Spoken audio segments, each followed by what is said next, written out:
우리가 저번 시간의 말씀을 잠깐 어제의 말씀을 좀 기억을 더듬어 보시죠. 하나님께서는 하나님의 그 작정하신 뜻 안에서 누구를 선택하셨죠? 리브가의 복 중에서 야곱을 선택하셨습니다.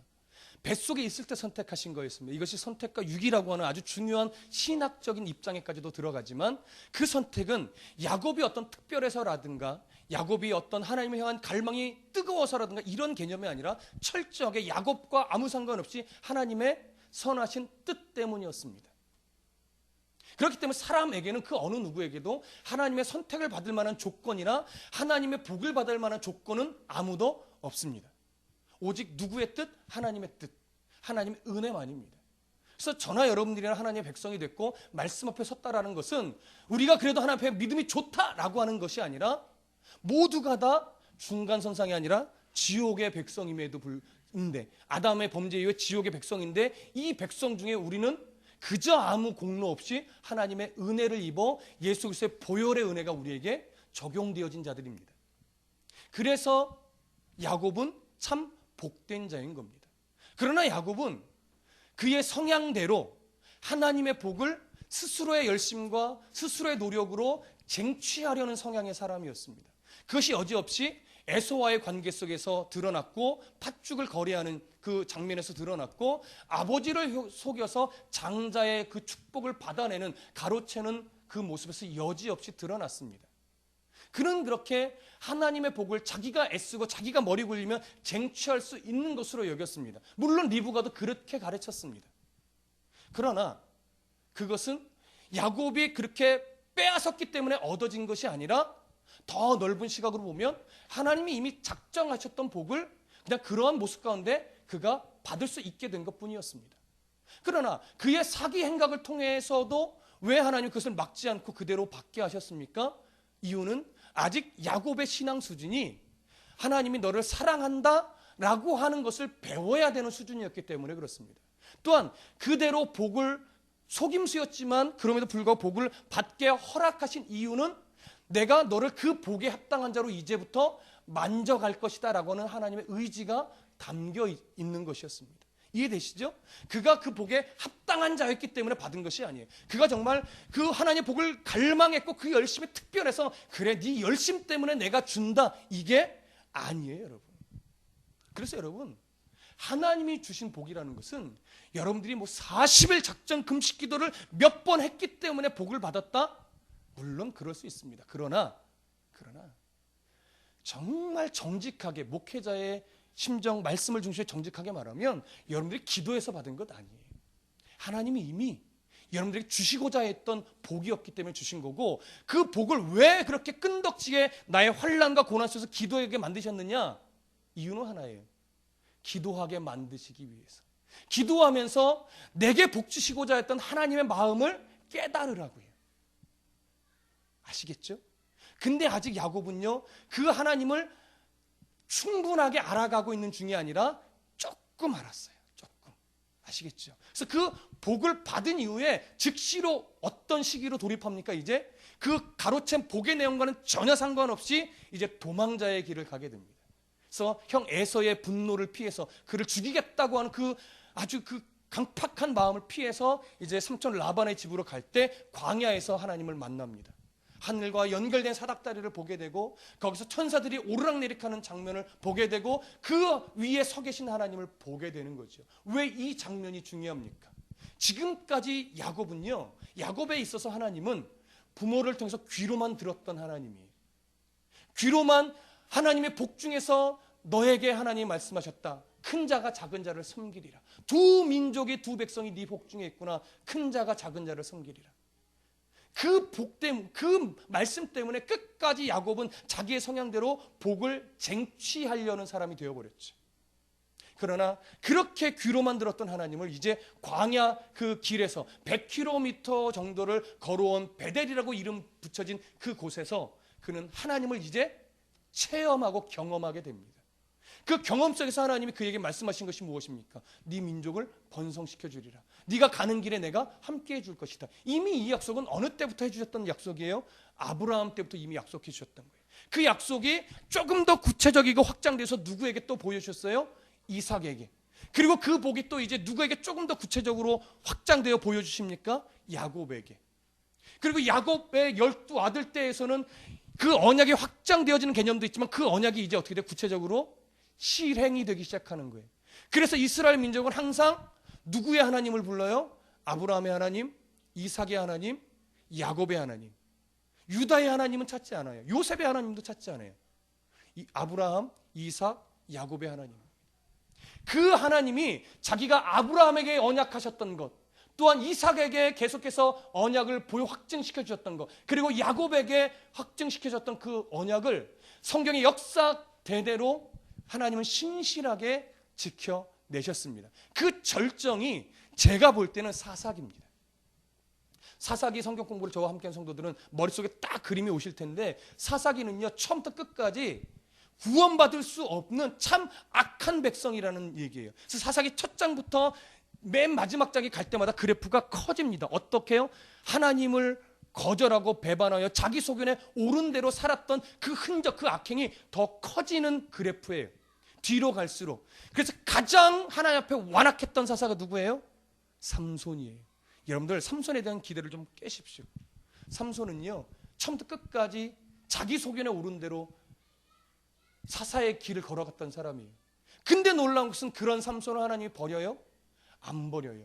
그런 이스라엘 백성들 범죄하고, 그래서 하나님이 돌이키라고 이방 민족의 압제 속에 밀어넣고, 그래서 고통 가운데 부르짖으며 또 사사를 보내서 구원시켜주는 이 역사가 사사기 계속 반복되는 그래프인데, 그 한 구석구석에도 이스라엘을 버린 흔적이 있습니까? 없어요. 그게 왜 그렇습니까? 사람의 어떠함 때문에 하나님의 약속이 방해받지 않는다는 거예요. 사람이 아무리 악하게 갈지라도 내가 한번 선택한 민족은 내가 버리지 않고 끝까지 내 백성으로 만들고야 만다는 하나님의 그 강력한 의지가 있는 거예요. 그래서 저와 여러분들이 지금 세상으로 가지 않고 이 말씀 앞에 서 있는 겁니다, 여러분. 그 은혜를 놓치지 마십시오. 그 은혜가 우리의 삶 가운데 이렇게 구석구석 배어 있는데, 우리는 주신 은혜를 기억하지 못하고 부족한 것 때문에 원망하고 병든 것 때문에 원망하고 불평하고, 그것이 우리의 삶입니다. 그런데도 성경은 계속해서 그래도 내가 너를 사랑한다는 음성만 주시죠. 여러분, 입술에 감사의 복이 넘쳐나시기를 소원합니다. 그 야곱을 조금 더 구체적으로 이제 보시죠. 29장을 가보십시오. 우리가 어제 28장까지 봤고요. 오늘 이제 29장으로 들어가는데, 29장 1절부터 6절까지만 일단 보시죠. 6절까지 함께 읽어보겠습니다. 시작. 야곱이 길을 떠나 동방 사람의 땅에 이르러 본즉 들에 우물이 있고 그 곁에 양 세 떼가 누워 있으니 이는 목자들이 그 우물에서 양떼에게 물을 먹임이라. 큰 돌로 우물 아귀를 덮었다가 모든 떼가 모이면 그들이 우물 아귀에서 돌을 옮기고 그 양떼에게 물을 먹이고는 우물 아귀 그 자리에 다시 그 돌을 덮었더라. 야곱이 그들에게 이르되 내 형제여 어디서 왔느냐? 그들이 이르되 하란에서 왔노라. 야곱이 그들에게 이르되 너희가 나홀의 손자 라반을 아느냐? 그들이 이르되 아노라. 야곱이 그들에게 이르되 그가 평안하냐? 이르되 평안하니라. 그의 딸 라헬이 지금 양을 몰고 오느니라. 자, 이제 저를 보세요.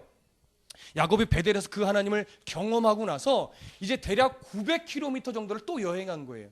그러니까 하루 이틀 여행이 아니죠. 굉장히 오랜 시간, 굉장히 위험 요소들을 넘어서면서 이곳까지 이제 드디어 여행을 해서 하란 근처까지 온 거예요. 그래서 한 우물 곁에 도착을 합니다. 근데 그 우물에 이제 양들을 주로 먹이는 목동들이 모여서 양들에게 물을 먹이는 우물이에요, 주로. 근데 거기에 딱 도착해서 모인 사람들에게 형제여라고 이제 겸손히 호칭을 하면서 라반이란 사람을 압니까? 라고 물어본 거죠. 그랬더니 라반 압니다. 그가 평안합니다. 근데 지금 라반의 딸 라헬이 오고 있습니다. 기가 막힌 타이밍이죠. 그렇죠? 하나님의 섭리라고 우리는 볼 수 있습니다.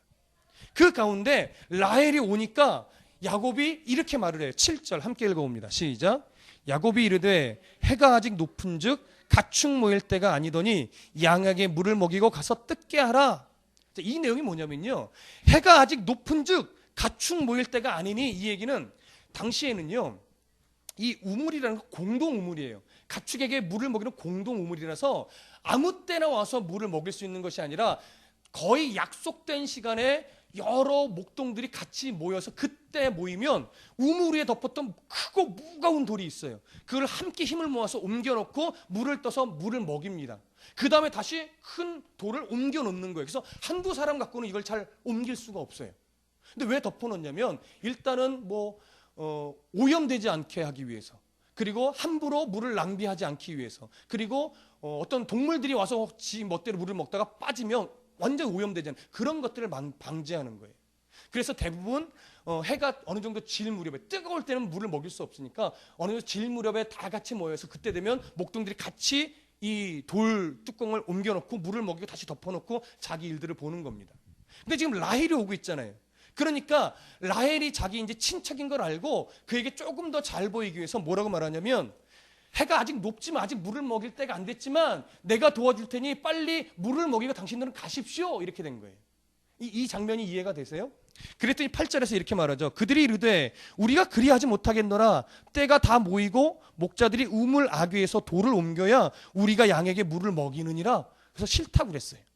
그랬더니 9절, 야곱이 그들과 말하는 동안에 라헬이 그의 아버지의 양과 함께 오니 그가 양들을 치고 있었기 때문이더라. 10절, 야곱이 그의 외삼촌 라반의 딸 라헬과 그의 외삼촌의 양을 보고 나아가 우물 아귀에서 돌을 옮기고 외삼촌 라반의 양떼에게 물을 먹이고. 자, 돌을, 그 무겁고 큰 돌을 누가 옮겼습니까? 야곱. 라헬이 도왔는지 안 도왔는지는 정확하게 알 수 없지만 야곱이 그걸 옮겼어요. 여러분, 초인적인 힘 아닙니까? 사람이 죽을 위기에 놓인 것도 아닌데 그걸 들어서 옮겨요. 뭐 하나님이 갑자기 초인적인 힘을 주셨어요? 그건 아니고 원래 힘이 셌던 것 같아요. 야곱도 만만치 않게 일 잘하는 그 머슴 스타일 있잖아요. 그렇죠? 그래서 어쨌든 그래서 옮겨서 라헬에게 아직 물 먹일 때가 아님에도 불구하고 호의를 베풀어서 물을 먹입니다. 대단한 거죠. 더 오랜 시간 기다렸어야 되는데. 그렇게 먹이고 나서 이제 야곱이 라헬에게 말합니다. 11절 12절 함께 읽어봅니다. 시작. 그가 라헬에게 입맞추고 소리내어 울며 그에게 자기가 그의 아버지의 생질이요 리브가의 아들됨을 말하였더니 라헬이 달려가서 그 아버지에게 알림해. 자, 그 섭리 가운데 만나서 드디어 라헬에게 자기가 친척임을 알렸고 라헬은 아버지에게 달려가서 말했습니다. 아버지의 여동생의 누이의 아들이 여기 왔습니다. 그랬더니 빨리 데리고 와라. 이렇게 된 거죠. 자, 그래서 이제 드디어 그와 함께 이제 시간을 갖게 되는데 몇 절을 보시냐면 14절 함께 읽어보겠습니다. 시작. 라반이 이르되 너는 참으로 내 혈육이로다 하였더라. 야곱이 한 달을 그와 함께 거주하더니. 자, 보십시오. 한 달을 누구와 거주했어요? 야곱과 라반이 함께 거주했어요. 한 달을 거주하고 나서 어떠한 이제 이야기가 진행이 되냐면 15절 함께 읽습니다. 시작. 라반이 야곱에게 이르되 네가 비록 내 생질이나 어찌 그저 내 일을 하겠느냐. 네 품삯을 어떻게 할지 내게 말하라. 여러분, 여기서요 한 가지를 한번 생각해 보세요. 한 달을 함께 살고 나서 라반이 왜 야곱에게 내가 어찌 너와 내 생리지만 그냥 살 수 있겠느냐. 네 품삯을 정해라. 왜 이 얘기를 했을까요? 야곱이 일을 참 잘했기 때문에 그래요. 네. 물론 아직 그 사기치는 단계까지 갔다고 보기는 좀 어려워요. 근데 떡잎을 보면 뭘 알아요? 그걸 알죠. 싹스를 알죠. 그래서 딱 보니까 일을 너무 잘하는 거예요. 그때까지 이 라반의 가정은 그리 부유하지 않았습니다. 일을 너무 잘하거든요. 그래서 계약을 맺기 시작을 하는 거예요. 어떻게 너에게 싹스를 정해주랴? 그랬더니 야곱이 뭐라고 말합니까? 라헬을 사랑했기 때문에. 16절 17절 함께 있습니다. 시작.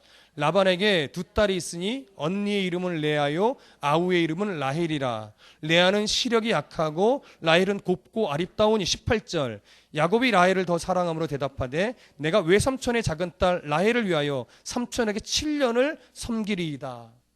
자, 라헬을 사랑하기 때문에 라헬과 결혼하게 해주십시오. 대신에 내가 7년을 봉사하여 일을 하겠습니다. 이렇게 얘기합니다. 왜 7년을 일하겠다고 말했을까요? 야곱은 지금 결혼 지참금이 없었기 때문에 그렇습니다. 당시에는 결혼하기 위해서는 늘 정해진 결혼 지참금, 아버지와 아버지들이 만나서 계약을 맺은 액수대로 결혼 지참금을 내야 돼요. 근데 이 액수가 상당히 큽니다. 근데 대부분 왜 크냐면 혹여나 당시에는 이혼율이 많았고 또 이혼 당하는 율이 굉장히 많았어요. 그래서 이혼 당하고 왔을 때 이 딸이 살아갈 수 있는 뭐가 있어야 돼요? 기반금이 있어야 돼요. 사실은 그 용도예요. 그 용도가 큽니다. 그래서 나중에 그런 일이 벌어졌을 때 이 돈을, 이 지참금을 누구에게 줘야 돼요? 원래는 딸에게 줘야 돼요. 근데 야곱이 몇 년을 일해주겠다고 그래요? 7년. 이걸 품삯수를 계산해 보면요, 사실 일반적으로 주게 되는 결혼 지참금의 한 4배에서 한 7배 정도의 금액이라고 이야기를 합니다, 학자들은. 그러니까 굉장히 많은 액수죠. 그렇게 야곱이 라헬을 얼마나 사랑했는지 그걸 우리가 엿볼 수 있어요. 근데 우리가 조금 의아한 것이 뭐냐면 17절이에요. 레아는 시력이 약하고 라헬은 곱고 아리따다 이렇게 비교를 해요. 레아가 시력이 약한 것과 라헬이 곱고 아리따다는 걸 왜 이렇게 비교해 놨을까요? 분명히 느낌의 뉘앙스는 레아는 별로 이쁘지 않고 라헬은 이쁘다는 비교일 것 같은데, 근데 레아에게는 뭐라고 표현해요? 시력이 약하고. 그러니까 한글 성경만 보면 이해하기가 참 어려워요. 이 히브리 단어로 보면 이것이 시력이 약하다는 것이 눈이 나쁘다는 것이 아니라 이런 의미예요. 초점이 흐릿하다. 그러니까 초점이 흐릿하다는 것은 어떤 느낌이냐면 눈의 총명함이 별로 없다. 좀 멍 때리는 스타일이다. 총기가 부족하다. 이런 느낌이에요. 뉘앙스 아시겠죠? 그러니까 당연히 누구를 더 사랑할 수밖에 없어요? 라헬을. 물론 외모도 이뻤을 거예요. 그러니까 레아는 딱 봐도 별로 좀 총기도 없어 보이고 별로 매력이 없어요. 근데 라헬은 딱 봐도 곱고 매력이 있는 거예요. 그래서 사랑하게 됐고, 그래서 그 사랑함으로 7년을 봉사하게 된 것이죠. 그렇게 해서 7년을 봉사하는데 성경은 이렇게 말합니다. 20절 함께 읽어보겠습니다. 시작. 야곱이 라헬을 위하여 7년 동안 라반을 섬겼으나 그를 사랑하는 까닭에 7년을 며칠같이 여겼더라. 자, 저를 봐보세요. 야곱이 라헬을 사랑함으로 7년을 일했어요. 근데 성경이 뭐라고 그 다음에 표현하냐면 7년을 일하는데 라헬을 사랑하는 까닭에 7년을 수일처럼 여겼대요. 그러다 보니까 종종 저는 이것을 어떻게 해석하여 들었었냐면, 여러분 교회 일을 할 때 이렇게 야곱처럼 일하셔야 돼요. 교회를 사랑하면 봉사가 어렵지 않고 몇 년을 봉사해도 하루 봉사한 것 같아져요. 봉사 열심히 하세요. 그러면 아멘 이렇게 되는 거죠, 여러분. 물론 그렇습니다. 교회를 사랑하면 교회를 섬기고 헌신하고 봉사하는데 힘들지 않죠. 그러나 솔직하게 안 힘들어요? 힘들죠. 힘든 거예요. 안 힘들 수 없어요. 근데 왜 성경이 이것을 이렇게 기록했을까요? 그것을 보여주려고? 왜 이렇게 의지가 약해요? 더 사랑하세요. 이거 하려고? 아니요. 그거 아니에요. 그렇지 않습니다. 오늘 여기서 말하는 것은 뭐냐면요, 야곱은요 자기가 갖고 싶은 것, 자기가 이루고 싶은 것에 대한 집착이 굉장히 강한 사람이에요. 라헬을 사랑하는 그 인간적인 집착이 그렇게 강하니까 그것을 얻기 위해 일을 하다 보니까 7년을 며칠처럼? 수일처럼. 야곱의 그 성향을 더 적나라하게 드러내고 있는 구절이에요. 여러분 라헬처럼, 야곱처럼 일하실래요? 저는 별로 그거 원하지 않습니다. 하루를 섬겨도 즐겁게 감사함으로 섬기시면 돼요. 야곱처럼 이렇게 섬기지 않으셔도 돼요. 자, 그런 성향의 야곱을 오늘 우리가 보여줍니다. 그런데 이제 그렇게 7년이 지난 다음에 또 문제가 생기죠. 자, 보세요. 21절에서부터 25절까지 함께 읽습니다. 시작. 야곱이 라반에게 이르되 내 기한이 찼으니 내 아내를 내게 주소서. 내가 그에게 들어가겠나이다. 라반이 그곳 사람을 다 모아 잔치하고 저녁에 그의 딸 레아를 야곱에게로 데려가매 야곱이 그에게로 들어가니라. 라반이 또 그의 여종 실바를 그의 딸 레아에게 시녀로 주었더라. 25절. 야곱이 아침에 보니 레아라. 라반에게 이르되 외삼촌이 어찌하여 내게 이같이 행하셨나이까? 내가 라헬을 위하여 외삼촌을 섬기지 아니하였나이까? 외삼촌이 나를 속이심은 어찌 됨이니까? 자, 이 장면에서 우리는 당연히 속임수의 대가였던, 대가라고 표현하기는 좀 그렇지만 속임수를 써서 복을 받고 결국 도망자의 삶을 살아왔던 야곱이 아주 본때 있게 속임을 당하는 모습을 보기는 합니다. 그렇죠? 근데 여기서요, 우리가 솔직하게 저는 이 장면이 처음에 잘 이해가 안 됐어요. 그걸 몰라? 여러분 안 그러세요? 이런 생각 안 해보셨어요? 그냥 읽고 당연하다고 넘어갔어요? 자기가 사랑하는 여인이 있는데 아무리 밤이어도 그렇지, 여자가 바뀌었는데, 그것도 그냥 누워서 잠만 잔 게 아닌데 그걸 몰라요? 그냥 말이 안 돼요. 그런데 우리가 말이 안 된다고 생각하는 건 그 문화를 이해하지 못해서 그래요. 일단 그 당시 결혼 풍습은요, 문화는 술이 안 빠집니다. 근데 술을 오늘날 뭐 우리나라 전통 결혼식처럼 이렇게 한두 잔, 이게 고량주 아니죠? 뭐 정종인가요? 마셔보질 않아서 모르겠네. 하여튼 술을 이렇게 마시고 신방 들어가는 게 아니란 말이에요. 떡이 되도록 먹여요, 진짜로. 이방의 문화가 그렇습니다. 이방의 문화가 엄청 취해 있죠. 그리고 오늘날은 아무리 밤이어도 주변에 가로등도 많고 이렇게 빛이 있는 것들이 많아서 어느 정도 보여요. 근데 이 당시는요, 달빛이 환하지 않으면 한 치 앞도 보이지 않는 때예요. 불을 다 꺼 있죠. 거기다가 여인들은 뭘 써요? 베일로 얼굴을 가려 있죠. 거기다가 중요한 게 하나 있어요. 레아가 지금 작정하고 속이려고 뭐 하고 있어요? 들어왔죠. 야곱이 아버지를 작정하고 속이려고 형의 옷을 입고 짐승의 털을 손목과 이쪽에 붙이고 들어갔던 것, 작정하고 들어갔던 것처럼 레아도 작정하고 들어갔단 말이에요. 그렇게 밀려 들어갔으니 얼떨결에 그냥 뭐예요? 잠자리를 같이 해버린 거예요. 근데 자고 일어나서 눈을 딱 떴는데, 말하지 않아도 아시겠죠? 얼마나 놀랬을까요? 갑자기 저도 가슴이 막 설레려고 이렇게 두근두근돼요. 오, 이렇게 정말로. 그래서 야곱이 삼촌에게 가서 따진 거예요. 도대체 왜 속이셨습니까? 그랬더니 하는 변명이 뭐예요? 우리 마을에서는, 우리 동네에서는 언니보다 동생이 먼저 시집가는 일이 없다. 그러니까 이 결혼의 7일 동안의 축제를 네가 성실하게 임한 후에 7년을 더 봉사해라. 내가 라헬도 주겠다. 이해되시죠? 이야, 14년입니다. 14년. 그렇게 14년을 속아서 노력 봉사한 거예요. 근데 7년도 이미 지참금으로는 굉장히 몇 배가 많은 액수인데 7년을 했으니 정말 몇십 배의 수확이 일어났을 거예요. 왜? 이때 이 7년을 일하면서 얼마나 불어났겠어요. 하나님이 복 주셔서. 근데 그 복을 받은 그 수량을 가지고 또 7년을 했으니 얼마나 더 그 재산이 불어났겠냐고요. 여러분, 왜 야곱의 인생이 이렇게 엉클어져 가고 있는 걸까요? 자기 뜻대로 안 되고 형을 속여서 장자권을 빼앗고 아버지를 속여서 장자의 명분의 축복을 받은 이후부터 시작해서 광야로 내몰리면서부터 왜 이렇게 이 인생이 1, 2년도 아니고 십수년이 넘게 이렇게 인생이 꼬여가고 자기 뜻대로 안 돼서 실패하는 인생처럼 지금 가고 있느냐고요. 이렇게 질문해 볼까요? 야곱이 지금 실패한 인생입니까? 사람의 눈으로 보기에는 분명히 실패한 인생이에요. 14년을 노력 봉사했는데 자기 재산이 있어요, 없어요? 하나도 없습니다.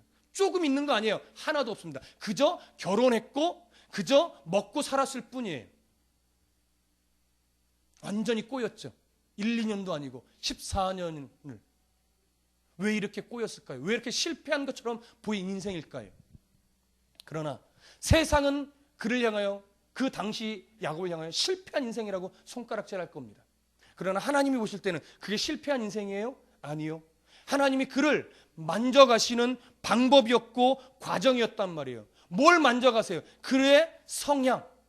하나님의 선택을 받았음에도 불구하고 자기 욕심으로, 자기 노력으로, 자기 생각으로 하나님의 복을 끌어당기려고 하는 그의 기질을 꺾어서 하나님의 사람으로 만들어 가려고 하는 하나님의 훈련소에서 받는 훈련의 과정이에요.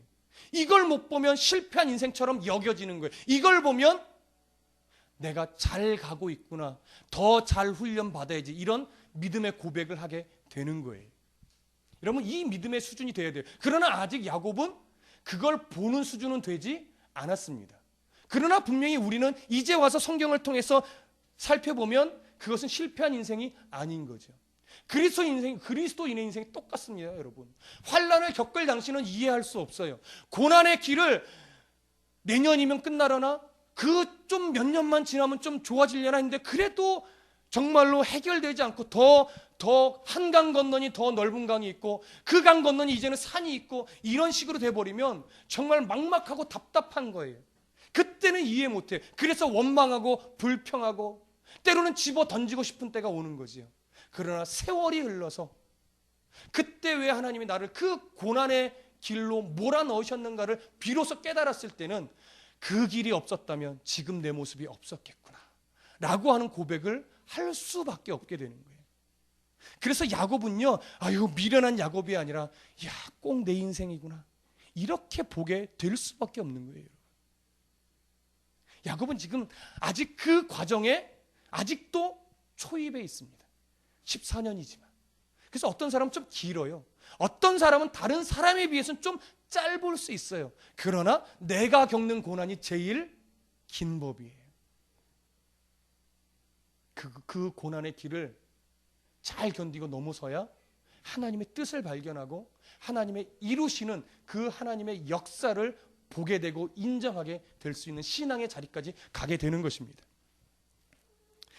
야곱이 여기서 깨달았던 것은 뭐냐면 바로 인생이 내 뜻대로 되어지는 것이 아니라 결국은 하나님의 뜻대로 되어지는 것이구나, 이걸 깨달았어야 돼요. 아직은 못 깨닫죠. 여러분, 이 말씀을 통해서 우리가 먼저 좀 깨달으셨으면 좋겠습니다. 인생이 내 인생이 아니라 하나님의 인생인데 나는 아직까지도 내 인생을 내 뜻대로 기도는 해왔지만 예배는 드려왔다라고 말하지만 때로는 직분을 받았다고 하지만 아직까지 내 인생을 기도라는 명분하에 내 인생을 내가 끌어오려고 하는 어리석음을 내가 범하고 있었구나. 여러분, 이거 발견하셔야 돼요. 그래서 이제는 기도하는 자로서 하나님 내 길을 내가 잘 가게 해주십시오가 아니라 하나님 이제는 내 길을 내가 가지 않으려고 합니다. 나를 포기하게 하나님 도와주시고 이제는 내가 가는 길인 것 같지만 하나님이 이끄시는 대로 제가 갈 수 있도록 저의 생각을 바꿔주시고 저의 믿음을 굴복시켜 주시옵소서. 이 고백으로 우리가 가실 수 있는 수준이 되셔야 돼요. 그거 안 되면 더 도실 수밖에 없어요. 야곱이 지금 14년은 걸렸는데도 아직 그 수준이 안 됐잖아요. 그러나 여러분, 야곱은 계속해서 하나님께서 그 걸음을 인도해 가십니다. 우리는 그것을 보게 될 겁니다. 근데 왜 이것이 실패한 길이 아니고 하나님 정말 함께하는 길이냐? 증거가 하나 있어요, 여러분. 그냥 제가 말로만이 아니라 어디를 보시냐면 30절부터 잠깐 보시죠. 30절부터 35절까지 우리 함께 쭉 읽어봅니다. 30절부터 35절 시작. 야곱이 또한 라헬에게로 들어갔고 그가 레아보다 라헬을 더 사랑하여 다시 7년 동안 라반을 섬겼더라. 여호와께서 레아가 사랑받지 못함을 보시고 그의 태를 여셨으나 라헬은 자녀가 없었더라. 레아가 임신하여 아들을 낳고 그의 이름을 르후벤이라 하여 이르되 여호와께서 나의 괴로움을 돌보셨으니 이제는 내 남편이 나를 사랑하리로다 하였더라. 그가 다시 임신하여 아들을 낳고 이르되 여호와께서 내가 사랑받지 못함을 들으셨으므로 내게 이 아들도 주셨도다 하고 그의 이름을 시므온이라 하였으며 그가 또 임신하여 아들을 낳고 이르되 내가 그에게 새 아들을 낳았으니 내 남편이 지금부터 나와 연합하리로다 하고 그의 이름을 레위라 하였으며 그가 또 임신하여 아들을 낳고 이르되 내가 이제는 여호와를 찬송하리로다 하고 이로 말미암아 그가 그 이름을 유다라 하였고 그의 출산이 멈추었더라. 자, 넷째 아들로 누가 태어났죠? 유다. 우리가 이 유다는 너무나 잘 알고 있습니다.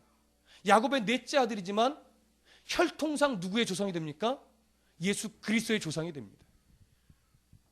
야곱의 12아들 중에 육적인 장자의 복을 받은 자는 요셉이에요. 그러나 영적인 장자로서 예수 그리스도의 족보로 이어가는 언약의 대상자는 누구예요? 유다예요. 근데 이 씨가 라헬을 통해서 주지 않았어요. 야곱이 그렇게 사랑했던 라헬을 통해서 주지 않고 야곱이 덜 사랑했던 누구의 태를 통해서? 레아의 태를 통해서. 야곱의 뜻대로 안 돼요. 만약에 라헬을 통해서 주셨다면 야곱은 더 교만해졌을 수도 있겠죠. 그러나 야곱의 뜻대로가 아니라 하나님의 뜻대로 절대로라고 하는 것을 더 증거하기 위해서 하나님은 누구를 통해서요? 레아를 통해서 유다를 주십니다. 그러나 나중에 하나님 위로하시기 위해 라헬을 통해서 누굴 줘요? 육적인 장자 요셉을 주는 거예요. 여러분, 이 섭리가 그냥 우연이 아니라는 걸 우리는 보실 수 있어야 돼요. 하나님이 그렇게 지금 섭리하고, 야곱은 몰라요. 근데 하나님은 이미도 섭리해서 이미 이 야곱의 그 태 안에 이미 누구를 누구를 주셨어요? 유다를 주신 거예요. 우리는 몰라요. 야곱도 몰랐어요. 여러분의 자녀를 왜 주셨는지 모르잖아요. 그렇죠? 아휴, 이놈의 새끼 왜 내게 주신 거야? 도무지 알 수 없어. 그렇죠? 우리 알 수 없어요. 그러니까 맨날 부대끼고 싸우죠. 저도 뭐 자주 싸우는 거 아시잖아요. 맨날 싸워요, 아들하고. 네. 근데 성경을 통해서 보면 비록 싸울지언정 하나님이 저놈의 새끼를 주신 이유가 있다라는 걸 깨닫게 되는 거예요. 그러니까 어떻게 돼요? 맨날 저놈의 새끼 하지만 미워하지 못하잖아요. 왜요? 하나님이 그 자식을 통해서 하실 일이 분명히 있다는 것을 우리가 신뢰하지만, 내가 볼 때는 부모의 입장에서 야, 저놈이 뭘 하겠나 싶지만 하나님은 그 자식을 쓴다고요. 저는 그 상황을 사실 저를 통해서 알았어요. 저희 어머니가 저한테 그러신 적이 있었어요. 예전에 제가 참 무능력해 보일 때 저 자식이 커서 먹구나 살려나? 할 줄 아는 게 없으니까. 근데 어머니가 생각했던 그놈의 자식이 30살 먹고 어디를 가요? 신학교를 가요. 그러니 그때 어머니의 마음이 또 아직 하나님의 섭리를 모르니까 신학교를 간다고 가긴 했는데 잘할래나? 그렇죠? 근데 여기 와서 함께 신앙생활하면서 몇 년을 신앙생활 같이 하시면서 말씀 앞에 제가 바르게 서려고 몸부림치는 걸 보시고 나서 아들아, 이제 내가 안심한다. 성도 몇 안 되지만 이제 내가 안심한다. 그러시더라고요. 저는 그 어머니의 말씀에 얼마나 감사했는지 몰라요. 그때 어머니 발견하셨겠죠. 아, 하나님이 저놈의 자식을 쓰시려고 하셨었구나. 이제 쓰시는구나. 그렇죠? 우리 자녀들에게 그걸 발견할 때가 온다고요. 언제일지 모르겠지만. 그러니 그때까지 늘 가슴을 쓸어내리겠지만 어떻게 하셔야 돼요? 기대하며 기도해주며 품어줘야죠. 내 자식이 아니라 하나님이 쓰실 자식이니까. 근데 마찬가지로 그거는 나 자신에게도 똑같이 적용되는 거예요. 야, 나 왜 사나? 내가 뭐야? 뭐 요즘에 우울증 겪는 사람이 그렇게 많다고 하는데요. 솔직하게 말씀드리면요. 너무 시간이 많아서 그래요. 물론 다 싸잡아서 얘기하는 건 아닙니다. 너무 여유가 있고요. 너무 할 게 많고요. 너무 여유가 많으니까 우울증이 걸리죠. 하나님 말씀 부여잡고 정말 바르게 그리스도인답게 살아가는 씨름해보세요. 우울증에 걸릴 여유가 없어요, 여러분. 저는 우리 아내가 우울증이 안 걸릴 것 같아요. 시간이 없어요. 아플 시간도 없대요. 그게 차라리 감사해요. 그렇죠? 저를 위로하는 겁니다, 지금. 그렇게 되지 않기를 이렇게 소원하면서. 자, 이제 그런 하나님의 역사가 우리 29장을 통해서 봤습니다. 이제 30장을 넘어가면서 어떤 이야기들이 이제 나오냐면 30장 이후에는요, 열심히 그 아내들이 아이를 낳습니다. 아내들로 부족해서 레아가 자기 시녀를 주고 라헬이 자기 시녀를 주면서까지 또 자식들을 낳아요. 근데 그 자식들이요, 낳는데 몇 명을 낳아요? 12명을 낳아요. 물론 나중까지 가면. 그런데 오늘 이 30장의 중요한 것은 뭐냐면 그렇게 자식들을 12명이나 낳았더라. 이게 중요한 게 아니라 이들이, 이 엄마들이, 그리고 이 시녀들이 어떠한 마음 자세로 자녀들을 낳고 있는가예요. 지금 야곱의 자손들은요, 다른 자손과는 조금 개념이 달라요. 어떠한 자녀죠? 언약의 후손이에요. 하나님의 뜻을 너의 민족이 하늘의 별과 같이 땅의 모래같이 번성하리라, 이 약속을 이루어낼 후손이라고요. 그러면 여러분, 우리 같으면 어떻게 돼요? 기도하며 하나이, 기도하며 또 하나이 낳아야 되잖아요. 그렇지 않아요? 야곱이 들어서 알잖아요. 할아버지 아브라함에게 주셨던 약속, 아버지 이삭에게 주셨던 약속, 그 약속이 내게도 주어졌다는 거 알고 이미 베델에서 그 약속을 한 번 더 확인했잖아요. 자기가 직접 하나님께 음성을 듣고 경험했잖아요. 그러면 하나이 어떻게 해야 돼요? 하나님의 언약을 이룬 백성, 하나님 감사합니다. 또 기도하며 둘째를 낳고 또 기도하며 셋째를 낳아야 되잖아요. 근데 그렇게 나아가고 있어요? 아니요. 시기, 질투, 음모, 이런 것들로 인해서 자식들을 낳고 있단 말이에요. 언약의 백성인데, 예수 그리스도의 혈통상의 족보가 되는 인물인데, 이스라엘 야곱의 그 모든 일가족을 고센 땅으로 불러들여서 애굽의 국무총리가 된 아들도 있는데, 근데 이 아들들이 모두가 다 감사함 중에 믿음으로 태어난 아이들이 아니라 시기, 질투, 음모, 미움, 경쟁적인 질투심으로 낳아진 자녀들이라고요. 이게 중요합니다. 그런데요, 우리 한 구절만 확인하죠. 30장 6절 한번 보세요. 30장 6절 함께 읽습니다. 시작. 라헬이 이르되 하나님이 내 억울함을 푸시려고 내 호소를 들으사 내게 아들을 주셨다. 여러분, 정말로 하나님이 라헬의 억울함을 풀어주시려고 자식을 주신 걸까요? 라헬은 근데 그렇게 고백하고 있지요. 자, 8절 함께 읽습니다. 시작. 라헬이 이르되 내가 언니와 크게 경쟁하여 이겼다 하고 그의 이름을 납달리라 하였다. 하나님이 그 경쟁에서 이기게 하려고 자식을 주신 거예요? 아니에요, 여러분. 그리고 또 한 구절 보시죠. 17절 함께 읽습니다. 시작. 하나님이 레아의 소원을 들으셨으므로 그가 임신하여 다섯째 아들을 야곱에게 낳은지라. 하나님이 레아의 소원을 들어주셨대요. 정말로 들어주신 걸까요? 또 하나 22절 함께 읽습니다. 시작. 하나님이 라헬을 생각하신지라 하나님이 그의 소원을 들으시고 그의 태를 여셨으므로. 여기는 아주 정확하게 표현되어 있어요. 라헬을 하나님이 생각하셨어요. 그래서 그의 소원을 들으시고 그의 태를 여셨다고 기록하고 있어요. 이게 뭐예요? 그렇게 시기와 경쟁과 질투와 다툼 때문에 지금 경쟁적으로 아이를 낳고 있는데 하나님 그럼에도 불구하고 그들의 소원을 들으시고 태의 문을 열어주셨다라고 성경이 기록하고 있다고요. 믿음으로 기도하며 나와도 시원치 않을 판에 경쟁적으로 낳고 있는데 14절을 보면요, 이 정도까지 가요. 밀 거둘 때에 르우벤이 나가서 들에서 합 한 채를 얻어 그의 어머니 레아에게 드렸더니 라헬이 레아에게 이르되 언니의 아들의 합 한 채를 청구하노라. 이 합 한 채가 뭐냐면요, 마약의 일종입니다. 환각제예요. 근데 성적 자극을 촉구하고 임신을 촉진제라고 여겨지는 그런 꽃이에요. 마약 성분에 이거를 여기 보니까 르우벤이 자기 엄마를 생각해서 따온 거예요. 그래서 레아에게 줬어요. 근데 이게 시기가 나서 라헬이 그거 달래요. 그랬더니 뭐라고 말한 겁니까? 15절 16절 함께 읽어봅니다. 시작. 레아가 그에게 이르되 내가 내 남편을 빼앗은 것이 작은 일이냐? 그런데 내가 내 아들의 합 한 채도 빼앗고자 하느냐?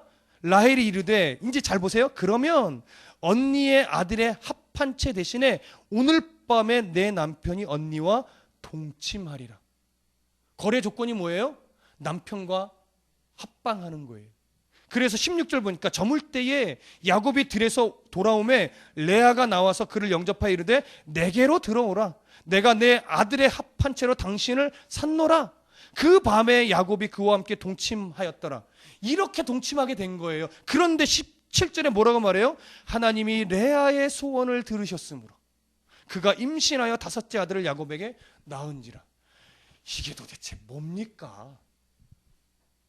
환각제, 마약 같은 것을 주는 조건으로 남편을 합방하라고 내어주고 또 그랬다고 진짜 합방을 하고 그렇게 해서 합방했는데 하나님이 소원을 들어 또 자식을 주고, 야, 이게 도대체 뭐가 뭔지 모르겠어요. 왜 이렇게 하나님이 주셨냐라고 하는 거죠. 왜 이렇게? 여러분, 정말로 이들의 소원이 가득하고 이들의 정성이 가득해서 주신 거겠냐고요? 아니에요, 여러분. 그것과 상관없이 하나님이 이 가정에 작정하신 뜻이 있어서 사람의 어떠함 때문에 하나님이 작정하신 방해받지 않는다라는 것, 그럼에도 불구하고 내가 너희들을 사랑한다는 것, 이걸 보여주시는 거예요, 여러분. 하나님이요, 그 완악한 야곱의 가문에 하나님이 버리지 않고 그 가문의 인생 속에 하나님이 들어오셨다라고 하는 거예요. 그래서 그 가문을 만져가시는 과정 중에 그들은 완악했지만 하나님의 뜻을 이루시기 위해서 계속해서 주신 것이지 그의 뭐 정성이 가득하다거나 그의 소원이 너무 가득하다거나 이래서 주신 것은 아니란 거예요. 다만 성경이 그럼에도 불구하고 그들을 사랑하셨다라는 걸 표현하려고 어떻게 표현해요? 그의 소원을 들으시고 퇴문을 여셨다라고 표현했다는 것이지, 그의 기도가 옳았다, 정성이 대단했다, 이거 말하고 있는 것이 아니라고요. 우리 보면 아시잖아요. 우리의 삶이 정말 하나님의 복을 누리기에 합당한 인생이었습니까? 그렇게 지금 삶을 살아가고 있어요? 여러분, 그리스도인다운 싸움을 제대로 싸우고 있냐고요. 우리 그렇게 못하잖아요. 하나님도 다 아세요.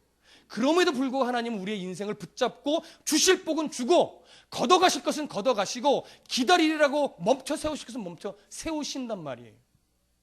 그게 하나님이 우리의 인생에 들어오셔서 간섭하시는 하나님의 작정하심이고, 그게 하나님의 방법이에요. 그걸 여지없이 보여주는 것이 오늘 이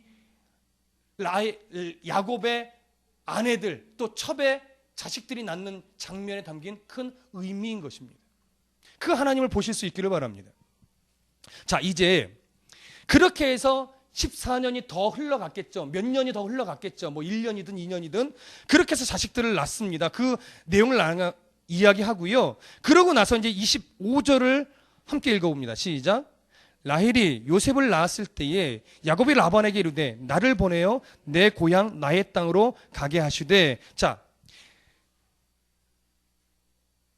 야곱이 라반에게 이제 말합니다. 이제 내가 이제 고향 땅으로 가겠습니다.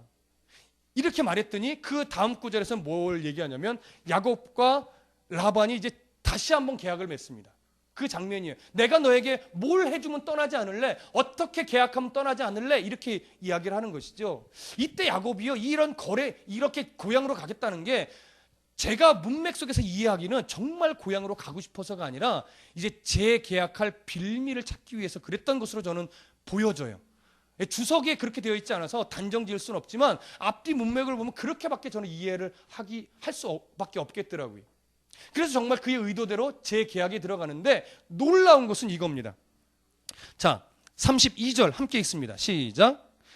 오늘 내가 외삼촌의 양떼에 두루다니며 그 양 중에 아롱진 것과 점 있는 것과 검은 것을 가려내며 또 염소 중에 점 있는 것과 아롱진 것을 가려내리니 이 같은 것이 내 품삯이 되리라. 아무것도 달라고 하지 않았어요. 다만 양과 염소 중에 아롱진 것, 점 있는 것, 검은 것이 태어나면 제게 주십시오. 오늘 그것을 가려내겠으니 내게 주시고 앞으로 태어나는 것도 뭐예요? 내게 달라는 거예요. 일반적으로 양은 흰색입니다. 일반적으로 염소는 암갈색입니다. 나머지 것들은 다 기형아예요. 그러니까 이 기형아들이 나올 가능성이 매우 적죠. 그래서 라반이 듣기에 이건 내가 유리하다 판단을 한 거예요. 그래서 수락을 하게 되는 거죠. 수락을 함으로 인해서 계약이 정식으로 체결이 된 거예요. 자, 그러면 왜 야곱이 이런 식의 거래 조건을 자기에게 너무나도 불리한 거거든요. 왜 야곱이 이런 거래 조건을 내세웠을까요? 잘 보세요. 어디를 보시냐면 30장 30절 한번 보세요. 함께 읽습니다. 시작. 내가 오기 전에는 외삼촌의 소유가 적더니 번성하여 때를 이루었으니 내 발이 이르는 곳마다 여호와께서 외삼촌에게 복을 주셨나이다. 그러나 나는 언제나 내 집을 세우리이까. 자, 31절도 한 번만 더. 시작. 라반이 이르되 내가 무엇으로 내게 주랴? 야곱이 이르되 외삼촌에게 아무것도 주시지 않아도 나를 위하여 이 일을 행하시면 내가 외삼촌의 양떼를 먹이고 지키리이다. 자, 여기 보시면 27절을 봐야 됐네요. 27절을. 자, 27절 한 번 더 읽을게요. 시작.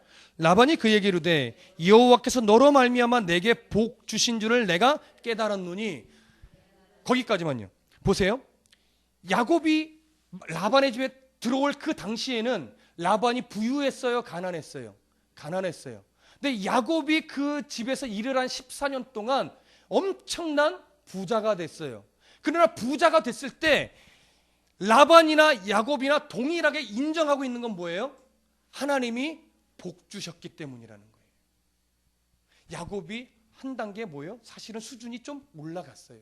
그래서 하나님이 복을 주셨기 때문에 이렇게 번성했다는 것을 알고 내가 아롱진 것, 점 있는 것, 검은 것을 달라고 해도 하나님이 거기에 복 주셔서 내게 하나님이 그걸 풍성케 하시리라고 하는 뭐가 생겨요? 믿음이 생기는 거예요. 이 부분만큼은 우리가 인정해야 돼요. 그의 신앙이 분명히 하나님 복을 인정하는 수준으로 성장했습니다. 그러나 라반은 아직 거기까지 못 본 거예요. 그래서 자기 경험해 보면 아니거든요. 그래서 수락을 한 거죠. 수락을 했는데 이 라반이요, 한 번 더 야곱을 속입니다. 몇 절을 보시냐면 35절, 36절 함께 읽어봅니다. 시작. 그날에 그가 순염소 중 얼룩무늬 있는 것과 점 있는 것을 가리고 암염소 중 흰 바탕에 아롱진 것과 점 있는 것을 가리고 양 중에 검은 것들을 가려 자기 아들의 손에 맡기고 자기와 야곱의 사이를 사흘길 뜨게 하였고 야곱은 라반의 남은 양떼를 치니라. 원래 가려서 누가 가져가야 돼요? 야곱이 가져가야 돼요. 근데 라반은 가려내서 누구를 줬어요? 자기 아들을 줘버렸어요. 그리고 야곱이 양을 치는 장소와 거리를 몇 길을 떨어뜨려 놨어요? 3일길을 떨어뜨려 놨어요. 왜 3일길을 떨어뜨려 놨을까요? 이것들과 정상적인 것들이 교배하지 않도록. 그래야 점 있는 것, 아롱진 것, 검은 것들이 태어날 확률이 더 적어지니까. 또 속인 거죠. 이게 계약 위반이에요. 그런데 놀라운 것은 야곱이 그것에 대해서 항거하지 않습니다. 항거하지 않아요. 그리고 나서 어떤 일을 벌이느냐? 37절. 우리 좀 길지만요. 43절까지 한번 다 같이 읽어봅니다. 37절에 43절 시작. 야곱이 버드나무와 살구나무와 신풍나무의 푸른 가지를 가져다가 그것들의 껍질을 벗겨 흰 무늬를 내고 그 껍질 벗긴 가지를 양떼와 와서 먹는 개천의 물 구유에 세워 양떼를 향하게 하며 그 떼가 물을 먹으러 올 때에 새끼를 베니 가지 앞에서 새끼를 뱀으로 얼룩얼룩한 것과 점이 있고 아롱진 것을 낳으니라. 거기까지만 잠시요. 39절 다시 한번 보세요. 가지 앞에서 새끼를 뱀으로 얼룩얼룩한 것과 점이 있고 아롱진 것을 낳으니라. 여러분, 이게 가능한 겁니까? 가능하지 않죠. 이게 과학도 아니고요, 마술도 아니고 이상해요. 그리고 또 40절 시작. 야곱이 새끼 양을 구분하고 그 얼룩 무늬와 검은 빛 있는 것을 라반의 양과 서로 마주보게 하며 자기 양을 따로 두어 라반의 양과 섞이지 않게 하며 튼튼한 양이 새끼 뵐 때에는 야곱이 개천에다가 양떼의 눈앞에 그 가지를 두어 양이 그 가지 곁에서 새끼를 베게 하고 약한 양이면 그 가지를 두지 아니하니 그렇게 함으로 약한 것은 라반의 것이 되고 튼튼한 것은 야곱의 것이 된지라. 여기까지만요. 이렇게 한다고 튼튼한 것이 야곱의 거에서 나오고 튼튼하지 않은 것이 라반의 거에서 나올 수 있어요? 이게 말이 안 되는 거예요. 43절 한 번만 더 시작. 이에 그 사람이 매우 번창하여 양떼와 노비와 낙타와 나귀가 많았더라. 근데 정말 하나님이 복을 주셔서 그렇게 했더니 번창했어요. 점 있는 것이 나오고 아롱진 것이 나오고 검은 것이 나오고. 이게 뭐예요 도대체? 과학도 아니고 마술도 아니고. 근데 이런 것은요, 솔직하게 그 당시 문화에서 보면 미신입니다. 이방인들이 하는 미신이에요. 근데 그 미신을 가지고 했음에도 불구하고 하나님이 그 가운데 복을 주셔서 번창했어요. 뭘 얘기합니까? 분명히 야곱의 신앙은 한 단계 성장했어요. 그래서 하나님이 복 주셔야 내가 번창한다는 걸 알아요. 그런데 하나님이 복을 주셔야 번창한다는 걸 아는데 방법은 누구 방법을 써요? 자기 방법을 써요. 이게 아직 야곱의 변화되지 않은 고질적인 병인 거예요.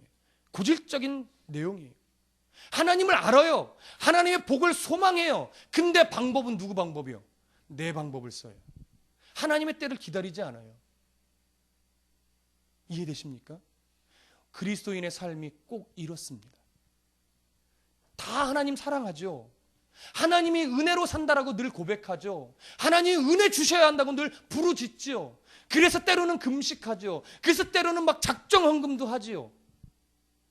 물론 그래서 하나님 복을 주시기도 해요. 근데 그것 때문에 주실까요? 아니요. 그것 때문에 주시는 거 아니에요. 그에게 그래도 내가 너를 사랑한다는 거 보여주시는 것 뿐이에요. 야곱에게는 그거 보여주는 겁니다.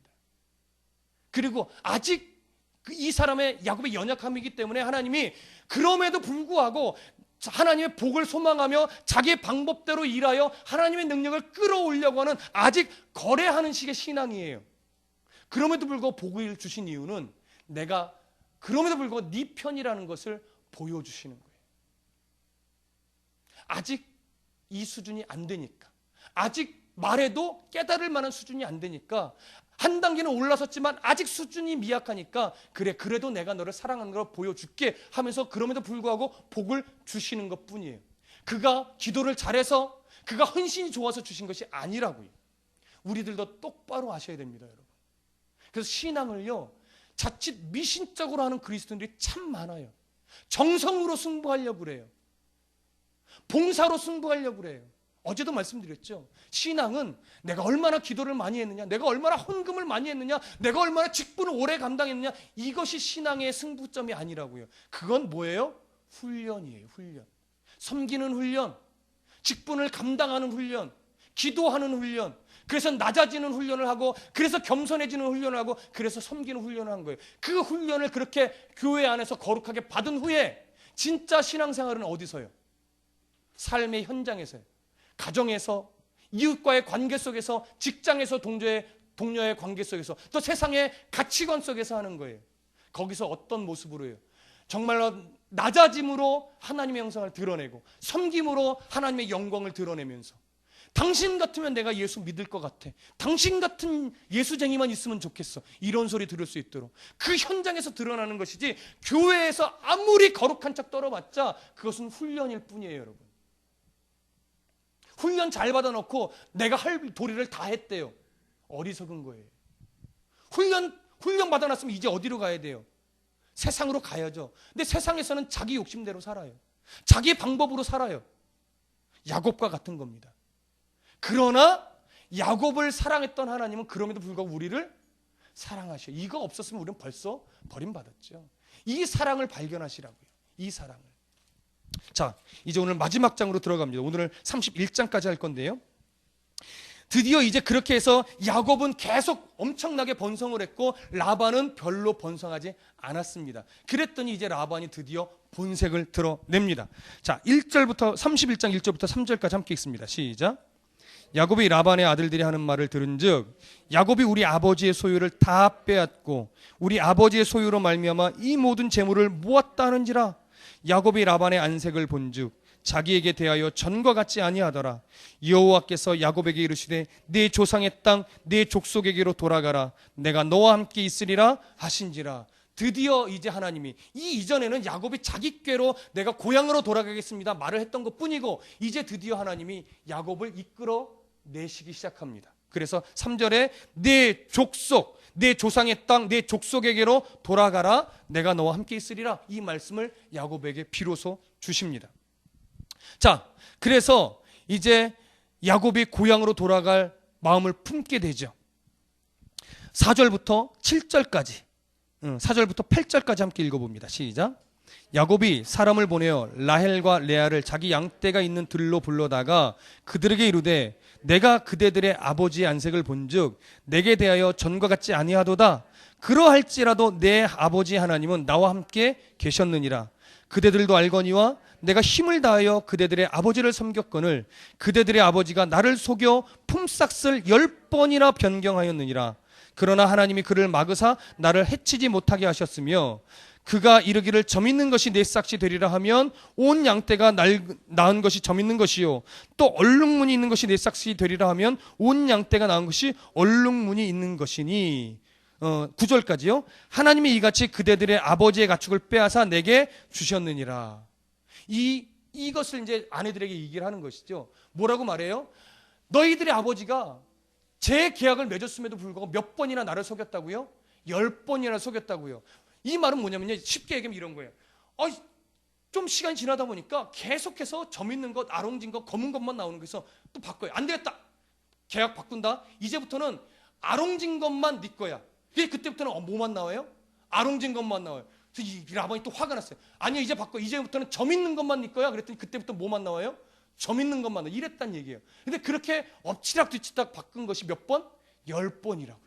근데 그때마다 하나님이 계속해서 자기에게 복을 주셨고, 그때마다 라반이 화를 내고 분노했지만 라반의 손에서 하나님이 자기를 지켜내셨다라고 하는 것이죠. 그래서 이제 하나님께서 우리를 가라고 말씀하셨다라고 하는 거예요. 그게 13절이에요. 다 같이 읽습니다. 시작. 나는 베델의 하나님이라 내가 거기서 기둥에 이름을 붓고 거기서 내게 선하였으니 지금 일어나 이곳을 떠나서 내 출생지로 돌아가라 하셨느니라. 이 얘기를 누구에게 하는 거예요? 자기 아내들에게 하는 거예요. 그러면 특히 첩들은 뭐 말할 필요 없고 라헬과 레아는 어떻게 반응해야 돼요? 그래도 아버지인데, 그래도 우리 아버지인데 당신 그렇게 말할 수 있어? 우리 아버지가 아무리 사기를 쳤다고 그렇게 아버지를 완전히 나쁜 놈으로 모를 수 있어? 가려면 당신이 나가. 이게 정상적인 반응 아니에요? 근데 어떻게 반응합니까? 14절부터 16절 함께 읽습니다. 시작. 라헬과 레아가 그에게 대답하여 이르되 우리가 우리 아버지의 집에서 무슨 분깃이나 유산이 있으리요? 아버지가 우리를 팔고 우리의 돈을 다 먹어버렸으니 아버지가 우리를 외국인처럼 여기는 것이 아닌가? 하나님이 우리 아버지에게 취하여 가신 재물은 우리와 우리 자식의 것이니 이제 하나님이 당신에게 이르신 일을 다 준행하라. 얼마나 자기 아버지가 딸들이 보기에도 악랄하게 굴었는지 알 수 있겠지요. 그러면서 무슨 얘기까지 해요? 15절. 아버지가 우리를 팔고 우리 돈을 다 먹어버렸으니. 무슨 말이에요? 지창금마저도 아버지가 다 먹고 주실 리가 없다는 걸 안 거예요. 그러면서 야곱이 말했던 것처럼 하나님이 우리 아버지에게 취하여 가신 재물은 우리와 우리의 자식의 것이니 이제 하나님이 당신에게 이르신 일을 다 준행하라. 하나님의 역사를 이 딸들도 인정해요, 안 해요? 인정해요. 그리고 아버지가 얼마나 못됐는지 인정하는 거예요. 그래서 결국 하나님의 뜻대로 온 가족들이 다 하나님 뜻대로 가자고 의견이 다 일치가 된 거예요. 이해되시죠? 이게 하나님의 섭리라는 거예요. 하나님이 야곱만 만지신 것이 아니라 누구까지도 만지고 계셨어요? 딸들까지도, 아내들까지도 다 만지고 계셨다는 걸 우리는 여기서 보게 됩니다. 하나님의 놀라운 섭리예요. 아마 이 아내들이 막았으면 고향으로 돌아가는 길이 굉장히 방해받았을 거예요. 그러나 하나님은 그것마저도 다 만지고 계셨습니다. 이게 하나님의 섭리예요. 여러분, 우리는 알지 못하지만 우리 가운데 하나님은 만질 사람은 다 만져 놓으셔요. 걱정하지 마세요. 두려워하지 마세요. 이 성경에서 야곱의 인생 가운데 하셨던 그 하나님의 역사를 바라보고 내 인생도 이렇게 역사하시겠구나, 이 신뢰감 가지셔도 좋습니다. 자, 그러면 이제 그 다음에 이제 가는 장면을 보시죠. 17절부터 20절까지 함께 읽겠습니다. 시작. 야곱이 일어나 자식들과 아내들을 낙타들에게 태우고 그 모은 바 모든 가축과 모든 소유물 곧 그가 밧단 아람에서 모은 가축을 이끌고 가나안 땅에 있는 그의 아버지 이삭에게로 가려 할세 그때에 라반이 양털을 깎으러 갔으므로 라헬은 그의 아버지의 드라빔을 도둑질하고 야곱은 그 거취를 아람 사람 라반에게 말하지 아니하고 가만히 떠났더라. 드디어 떠납니다. 출발합니다. 근데 성경이 유난히 하나를 강조해서 기록하고 있죠. 그의 딸 라헬이 아버지의 뭘 훔쳐요? 드라빔을 훔쳐서 나온 거예요. 저를 보십시오. 이 장면이 너무 중요합니다. 분명히 라헬은요, 야곱처럼 하나님의 섭리를 뭐 했어요? 인정했어요. 그리고 하나님의 뜻대로 발걸음을 옮겨 고향으로 가는 거예요. 그런데 뭘 훔쳤어요? 아버지의 드라빔. 가정 수호신이에요. 우상이에요. 이 수호신이 가정을 지킨다고 보고 있는 우상 중에 하나예요. 근데 이 수호신은요, 늘 여행할 때도 갖고 다닙니다. 왜요? 여행길을 지켜달라고, 보호해달라는 의미예요. 그래서 아버지의 드라빔을 훔쳐서 이 여행을 떠난 거예요. 그러면 라헬을 보세요. 하나님의 말씀에 순종하여 가는 길인데 우리를 지켜달라는 보호는 누구에게 맡기고 있는 거예요? 우상에게 맡기고 있는 거예요. 이게 참 아이러니예요. 이게 참 인간의 이 변하지 않는 죄의 속성이에요. 물론 아직 야곱이요, 그 신앙심이 깊어서 아내들에게까지 그 신앙을 바르게 가르쳤거나 그러진 못했을 거예요. 그러니까 어쩔 수 없이 이 정도 수준일 수밖에 없죠. 그래서 드라빔을 훔쳐온 거예요. 근데 이 드라빔을 훔쳤다는 건 그런 큰 의미가 하나 있지만 거기에 또 다른 의미가 있는데, 그 역사 누지서판이라는 역사적인 그 문헌에 보면 어떤 기록이 있냐면요, 한 가정을 수호하는 가정 수호신인 드라빔, 물론 이제 족장이 주로 갖고 있겠죠. 그 족장이 소유하고 있는 드라빔은요, 그 드라빔을 갖고 있는 자가 가장 많은 유산을 받게 돼요. 그리고 그 드라빔을 갖고 있는 자가 나중에 그 부족을, 가족 중심의 부족을 통치할 통치권이 주어져요. 그러니까 지금 이 라헬은요, 어떠한 이유로 이 드라빔을 훔쳤겠어요? 보험 든 거예요. 갈 때의 걸음도 보호해 달라는 의미도 있고, 나중에 무슨 문제가 생겨서 돌아왔을 때 유산권, 그러니까 유산을 이어받을 상속권과 그 가족을 통치할 통치권을 내가 놓지 않겠다라고 하는 것이죠. 그게 다 담겨 있어요.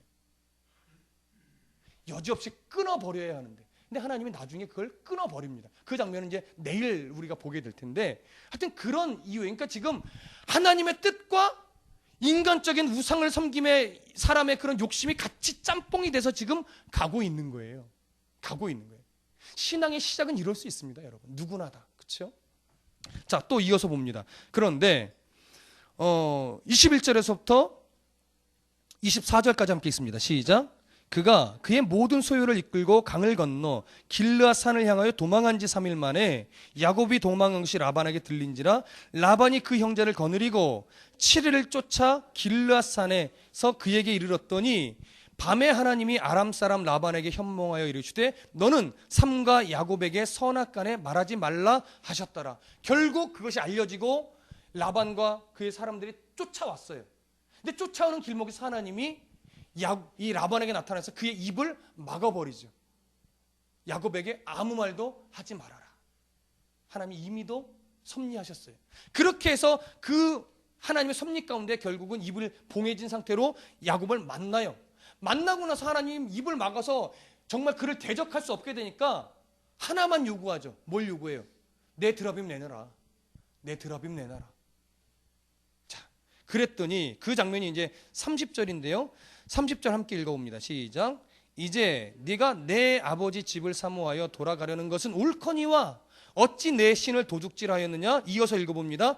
야곱이 라반에게 대답하여 이르되 내가 생각하기를 외삼촌이 외삼촌의 딸을 내게서 억지로 빼앗으리라 하여 두려워하였음이니이다.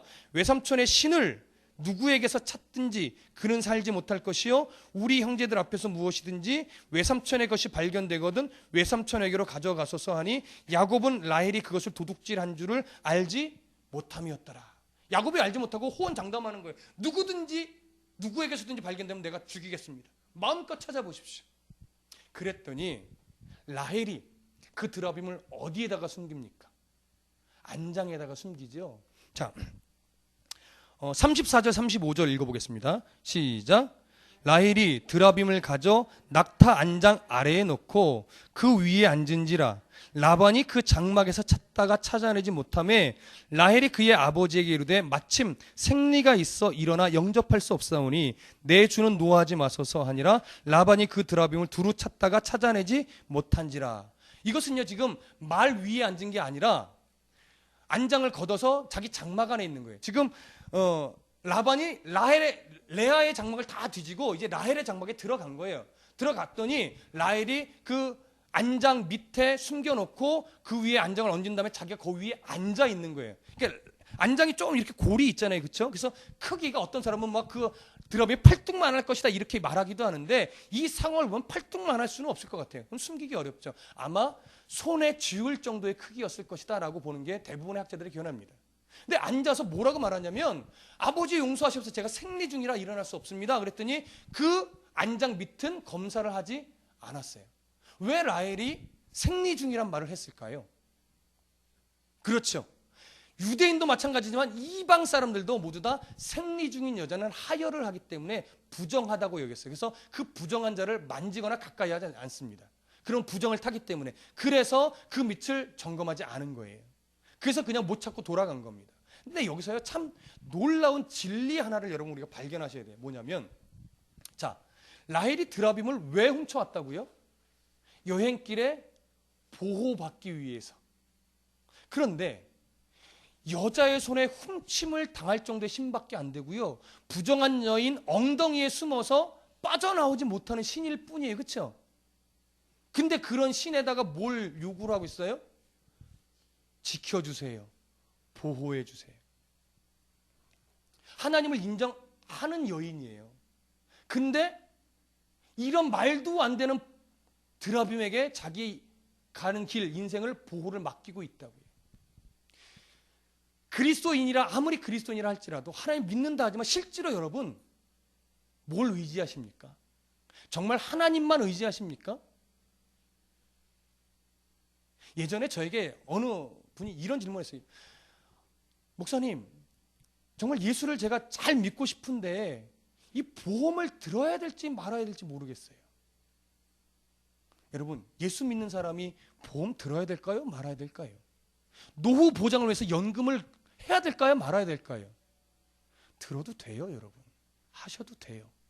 그런데 문제는 뭐냐면 보험을 들거나 연금을 드는 이게 문제가 아니라 대부분의 사람이요, 궁극적으로는 하나님께서 함께해야 내 인생이 안정감이 있고 온전하다는 것을 바라보는 것이 아니라 하나님을 믿어도 보험은 있어야 돼 하면서 보험을, 연금을, 세상의 어떤 물질을 더 의지한다고요.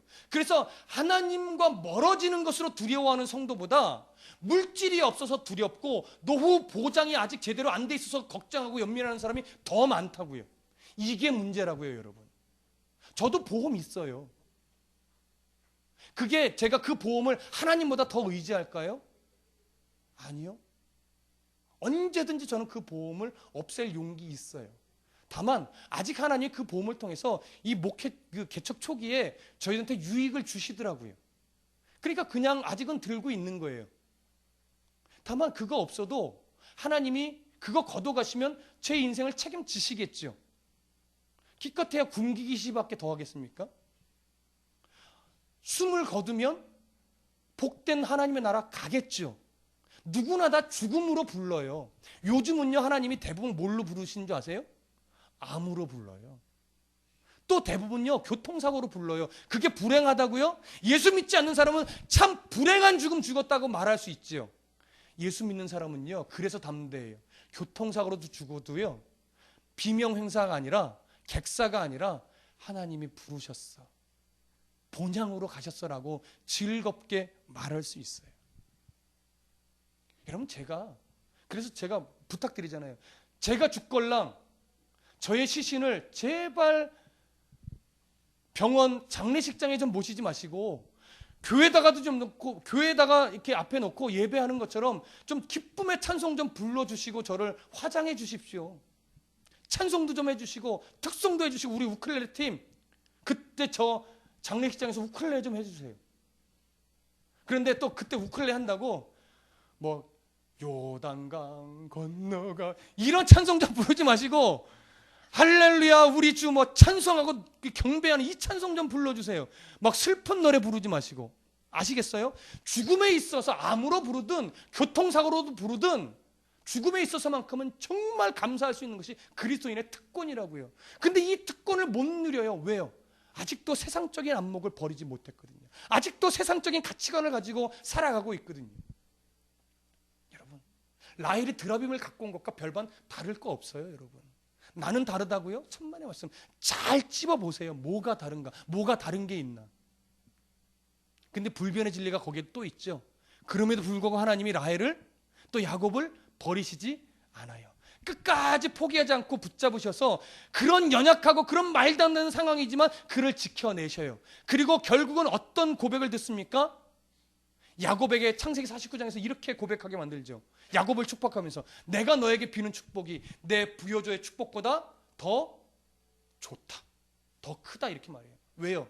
험악한 세월을 살면서 나를 얼마나 하나님이 사랑하시는지를 야곱이 깨달았거든요. 아브라함이 느꼈던 사랑의 크기보다, 이삭이 느꼈던 사랑의 크기보다요, 이렇게 어긋난 길, 말도 안 되는 길, 지 욕심에 찬 길을 걸어가면서 치임을 당하고 매를 맞고 하는 과정 속에서 느꼈던 하나님의 그 사랑의 크기가 야곱이 더 컸어요. 그래서 요셉을 축복하면서 내가 비는 이 축복의 크기가 내 부여조의 축복보다 더 크다라고 감히 말할 수 있었던 거예요, 여러분. 고난의 크기가 크면 클수록 나를 사랑하시는 하나님의 그 크기가 더 크게 느껴질 수밖에 없는 거예요. 그 하나님을 바라보세요. 여러분, 제가 볼 때는 저보다 여러분들이 참 어려운 순간순간들이 더 많으신 것 같더라고요. 제가 성도들 한 분 한 분 교제하면서 들어보면, 야, 내가 겪은 삶은 아무것도, 전 말도 못 꺼내요. 우리 성도들의 삶의 이야기를 들으면요, 나도 힘들었어요 라고 말할 수가 없어요. 저는 안 힘들었어요, 따지고 보니까. 왜요? 그래서 좀 속상해요. 물론 그렇게 고난 받고 싶진 않은데요, 여러분들을 더 사랑하시는 것 같아서 그건 좀 제가 좀 질투가 나요. 하나님 그렇다고 해서 하나님 저도 저렇게 좀 사랑해 주세요라고 말은 못 하겠어요. 무슨 느낌인지 아시겠습니까? 그 하나님을 좀 발견하세요. 그 하나님을 만나세요. 그 하나님을 경험하기 위해 기도하세요. 이거 놓고 씨름하셔야 되는데 아직까지도 라헬처럼 새벽에 나와 기도하면 늘 뭐만 기도해요? 자식 위해서, 남편 사업 위해서, 모 위해서, 뭐 건강 위해서. 그것과 함께 우선되어 있는 게 있죠. 이건 2순위로 좀 기도하세요. 이제 1순위는 뭐예요? 하나님의 영광을 드러내게 하소서. 이 고난 중에 나를 얼마나 사랑하시는지 제가 아직 잘 못 느끼겠어요. 하나님 더 느끼게 좀 해주세요. 하나님을 찬송하며 살아가는 것이 제 간증이 좀 되게 해주세요. 나를 버리시지 않고 끝까지 사랑하셨다라고 이 하나님의 사랑을요 제가 잊지 않게 좀 도와주세요. 제가 더 낮아지게 하시고 저 못돼 먹은 저 인간을 제가 섬길 수 있는 수준이 될 수 있도록 좀 도와주세요. 이런 믿음의 싸움을 싸우는 기도를 좀 하셔야죠. 그 기도는 잠깐 하고 맨날 기도한다는 80% 이상은 뭐예요? 자식, 또 대학, 사업, 건강 맨날 이런 거잖아요. 그 기도는 이제 하지 말라는 얘기가 아니라 몇 순위로 좀 바꿔요? 2순위로 좀 바꾸세요. 그게 그리스도인이 해야 될 일인 겁니다. 그렇게 해서 결국 하나님의 섭리 가운데 라반의 대적을 받지 않고 무사히 고향으로 돌아갈 수 있게 되었습니다. 하나님께서는 이제 이렇게 야곱의 가정을 이끌어내셨습니다. 이제 마지막으로 한 구절을 보는데요.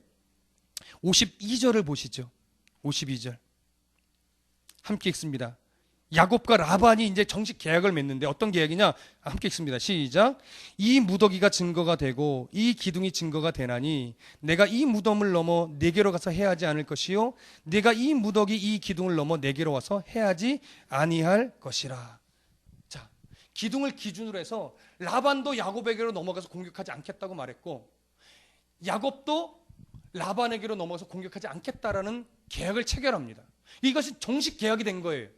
근데 이 계약이 왜 중요하느냐? 이제 비로소 야곱은요 독립적이고 법적으로 독자적인 무리가 되었음을 의미하는 거예요.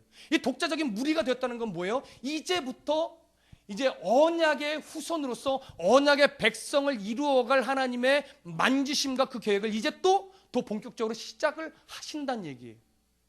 무슨 말인지 이해되세요? 그 이전까지는 야곱은 아직 누구의 수하에 있었던 거예요? 라반의 수하에 있었던 거예요. 하나님의 언약의 후손인데 그래서 하나님이 그를 라반의 집에서 불러내신 거예요. 그래서 독립적인 개체로 만드신 거예요. 이제 이 라반의 이 이후로의 인생은요 이제 이스라엘 민족을 이루는 시조가 되는 발걸음이 되는 거예요, 여러분. 그래서 부르실 때 나오는 이 싸움이 있으셔야 됩니다. 여러분, 가끔 저희 성도들 보면 정말 예수 믿을 수 없는 가정이 있어요. 이 통영에서 올라오는 모 집사님이 계시거든요. 근데 그 집사님은 통영에서 결혼하기 전까지 살 때 거의 교회를 다녀본 적이 없대요. 근데 결혼해서 안산에 오면서 예수를 믿게 된 거예요. 제가 볼 때는 야곱을 끌어내시듯이 우리 집사님을 끌어내신 거예요. 예수 믿는 가정으로. 그리고 또 어려움을 통해서 하나님만 부여잡는 신앙을 계속 만져가세요. 독립적인 믿음의 가정으로 또 세워가세요. 여러분, 그런 비슷한 과정들이 다 있으시다고요. 여러분들은 어느 위치에 놓여 있는지는 모르겠어요. 그러나 하나님은 저와 여러분들을 그렇게 불러내셨고 그렇게 불러내셔서 그 하나님의 작정하신 수준에 이르도록 지금 순간순간을 간섭하고 계십니다. 우리가 아직 잘 못 느낄 뿐입니다. 이제 이 말씀을 통해서 여러분들이 그 하나님을 더 경험하게 되기를 소원합니다. 이 과정을 통해서 그 하나님을 더 만나시기를 소원합니다. 그래서 이제 엎드려서 이제 32장부터 더 구체적으로 야곱을 만지셔서 믿음의 가정으로 세워가신 이 장면을 우리가 이제 본격적으로 내일 보게 될 텐데 그 야곱이 하나님을 알아가는 것처럼 야곱이 하나님 앞에서 신앙이 세워지는 것처럼 하나님 이제 저도 그 야곱처럼 하나님을 만나서 내 신앙이 말씀의 뿌리를 내려 정말 견고하고 건강한 신앙으로 세워달라고. 그래서 어떤 세찬 바람에도 흔들리고 넘어지고 좌로 치우치고 우로 치는 그런 신앙이 아니라 표대를 향하여 믿음의 발걸음을 달려나가는 좌로도 우로도 치우치지 않고 표대를 향해 달려나가는 믿음의 좋은 그리스도의 군사가 되게 해달라는 이 믿음의 고백들 여러분들 꼭 하실 수 있기를 소원합니다.